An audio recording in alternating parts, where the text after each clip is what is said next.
Hi, Kevin McDonald here. I've been a property investor now for about 18 years. Over that period of time, I've built up a multi-million-pound property portfolio using creative property investment techniques, things like rent-to-rents, lease options, assisted sales, exchange delayed completions. So at the moment, I'm actually on my way to one of my latest property investments, but I thought I've got some time, why not record some content? Got some questions from people, I thought I'd answer the questions. So what's the hardest thing about being a property investor? That's a great question because I can't think of anything difficult. Tenants is the hardest thing about being a property investor.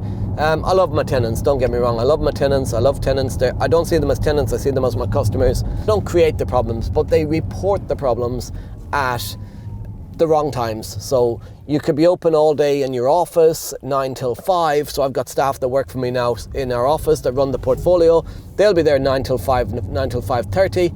And it'll be, if we're finishing at 5:30, a tenant will message at 5:31 that there's a problem. They'll have known about it for a day, a week, but they'll message a minute after you finish for the day.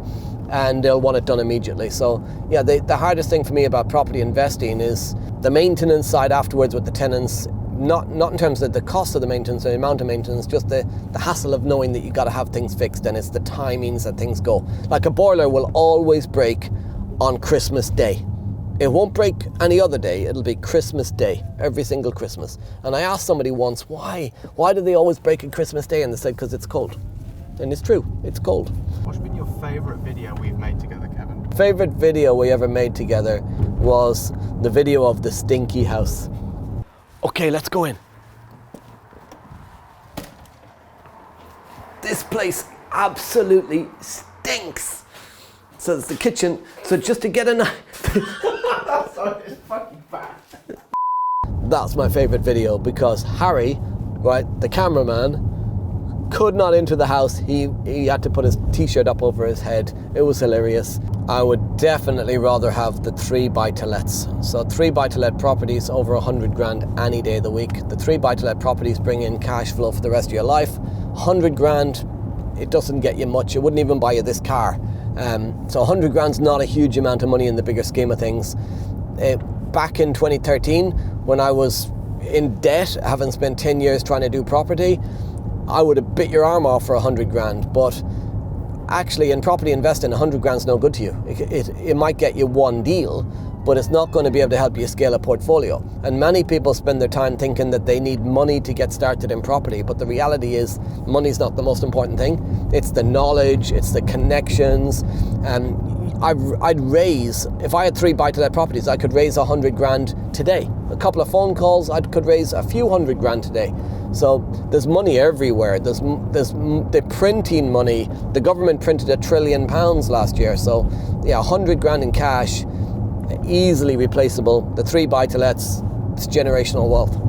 Do I still get nervous before I do a deal? I wouldn't say I get nervous, but I get excited. So I love the deal. Once I've got a property, it's a bit boring. So I love the finding a property, negotiating the deals, securing the deal. I love it when a vendor says yes, or an agent tells us the vendor says yes. I love it when you get the keys the day you've completed. And then the refurb part, I love the change, seeing a house change from what it does look like to what it finishes up as. But then once the refurb's done and you've kind of refinanced it, it's just another house. It's just a property that brings in cash flow every month, so it's the bread and butter stuff. It brings in the income, but you're not driving by your house every day going, there's my house. The fun in property is in the negotiation. It's in the chasing of the deal. It's in the structuring of that deal, and I love structuring creative deals. But do I get nervous before a deal? No, I get more excited than nervous, and it's an adrenaline rush trying to making offers on a property deal and seeing if it'll get accepted. It's adrenaline. So would I rather have 3 to 4 properties with no mortgages, so unencumbered, or 10 to 15 with mortgages?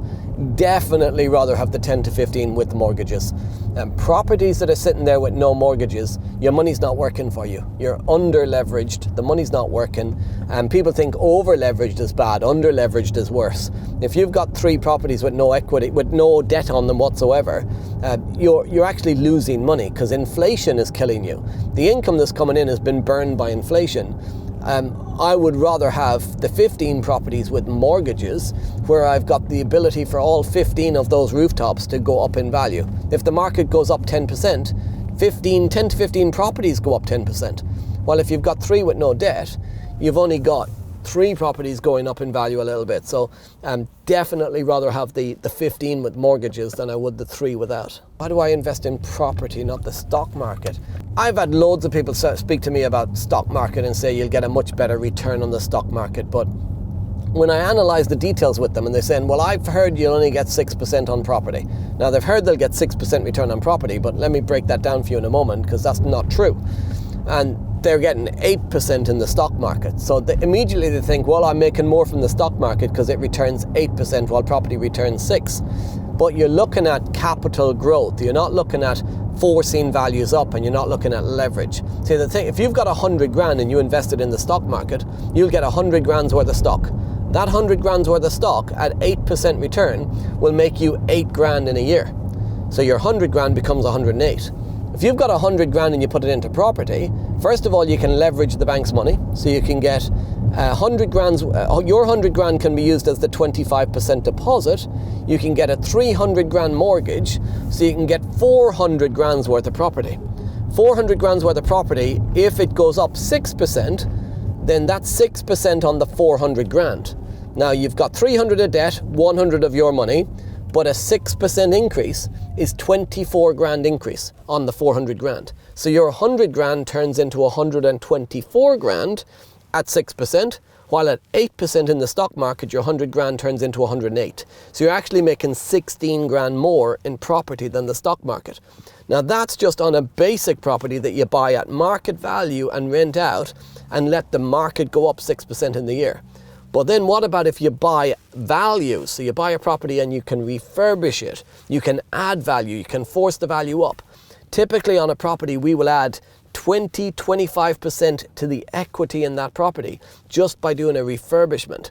Now, that's money on top of the 6%. So for me, the property investing gives you significantly bigger returns than the stock market will over the long term, and you can pass that on for generations to come, and you can touch it and feel it and you own that property. While stocks, you're invested into a company. That company, if it's run badly, could go bust. That you've got no control over whether that stock will perform well or not. While in property investing, you control your own future. Who's someone who inspires me? You, Harry. No, that's not true. No, I'm kidding. It is true. For walking into that smelly house. Now, who's someone that inspires me? Rob Moore every single day. So Rob Moore, the co-founder of Progressive, inspires me every single day. Why? Because no matter how much I'm doing, he seems to be doing more. No matter how active I am, he's more active. No matter how much funding I raise, he's probably raising more. No matter what contacts I get, he's got more contacts. So for me, you always need to have somebody who's ahead of you. And Rob's been mentoring me now for a few years. And I know I mentor a lot of other people as well. But what you need in your property investing journey, in your business journey, is to have somebody who's ahead of you, that's not just giving you the knowledge, but they're inspiring you to think bigger, to do more, to achieve more. And for me, Rob, my mentor, obviously is inspiring me daily to do more and to realize that no matter how much I've done, I'm not doing enough, and no matter how big I'm not thinking big enough. There's always somebody out there thinking bigger. And if you've got people that inspire you, then you want to make sure that you're connecting and getting close to those people and getting them to drive you and use them as your driver to move forward in your life. Facebook or Clubhouse? What about a Face Club? Facebook's great. Love Facebook. It's great for certain things. It's great for private messaging. It's great for live feed videos. It's great for general posting. While Clubhouse, nothing can beat Clubhouse for when it comes to talking to people. Audio, they're completely different. So Clubhouse is brilliant for talking to people. Facebook is brilliant for other stuff. So Facebook's brilliant for written posts, communication, commenting on stuff, they're totally different. You can't really compare them. I love both. BMW or Porsche, definitely Porsche all day long. I've had both. BMW was my last car. I wouldn't go back. Once you've had Porsche, you never go back. Oh, a secret weapon every property investor needs to use. Their network, their connections. Many people are trying to do property and they're sitting at home thinking that it's all about knowledge, but actually it's about the people. And one of the biggest things that happened for me in 2013 when I found Progressive Property was not the knowledge I was gaining, but it was the people I was meeting. And so many people, they go, oh, there's no point attending a networking event, there's no point going to these property events to learn about property, but they totally miss the biggest point, which is the people that you meet there. And for me, the secret weapon to property investing is your connections. It's the people that are supporting you and helping you on the journey. Knowledge is everywhere, but you need the right type of people around you. And you do become the sum of the people you spend the most time with. So the secret weapon for me is hanging around the right people. What do I know now that I didn't know a year ago? I know that COVID is still here. I obviously know my investment area more. I'm learning more about property all the time. So everyone is learning. No matter, the one thing I know about property today is that I'll never know everything, so always learning new stuff. I know that 12 months ago Clubhouse didn't even exist, and it's huge now for being able to connect with people right across the planet, building your network, meeting like-minded people. I've leveraged my staff more, so I've got a bigger team, better systems, always improving.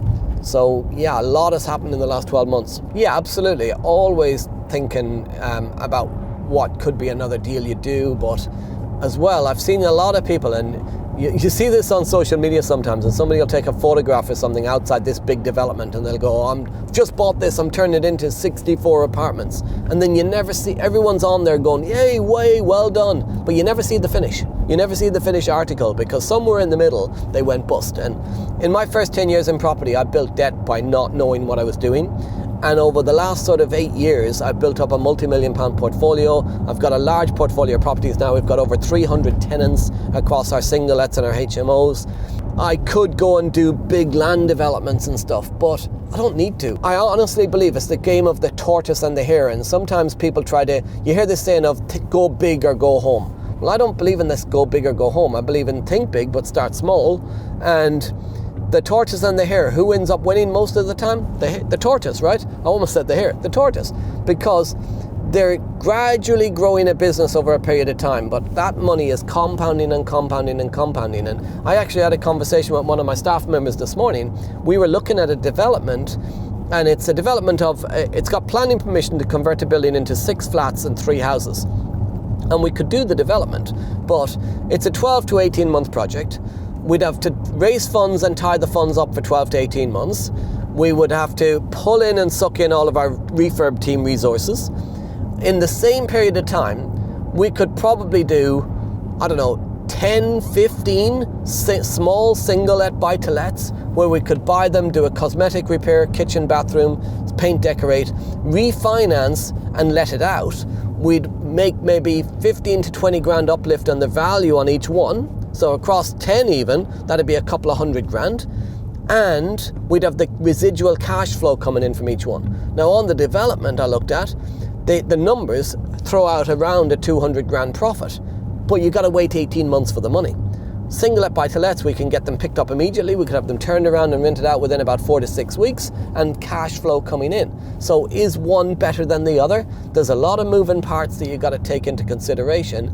And for me, I like small projects that you can turn over quickly and get that cash flow coming in quite quickly. What do I want to achieve in the next 10 years? I want to be alive. I mean, if I doubled or tripled my business, that would be great, but I just want to keep doing what I'm doing at the moment, and I enjoy what I'm doing. I'm enjoying the business. I spent 36 odd years of my life working hard, building other people's dreams. I just want to continue doing what I'm doing. I don't really have any major goals to take over the world. That's where I used to work, by the way. So I spent 14 years working for this company, and wow, it's changed a little bit around there. And in 2013, when I came to Progressive Property, I was given an opportunity to learn how to do property investing and move away from the working for other people. Over the last few years, I built up that multi-million pound property business, and I left Langer work a few years ago now, about 5.5 odd years ago, and I've just drove back in here to see where I used to come. I used to come in here every single morning, 6:30 in the morning, park a car in the car park, and not leave again till about 6:30 or 7 at night. And maybe you're in a job like that right now and you're thinking, do you want to get out of that job? Then you're in control of your own future. Get the right people around you, get the right support, and just go after one deal at a time. Stop trying to replace your entire income. Just do the first deal, then the next deal, then the next deal, and they'll be surprising where it'll take you over a short period of time. 14 years in this place, 5 years without it, haven't looked back. Your future's closer than you think. If you've enjoyed this video, make sure to like, subscribe, and hit that notification bell, and I'll see you on the next video.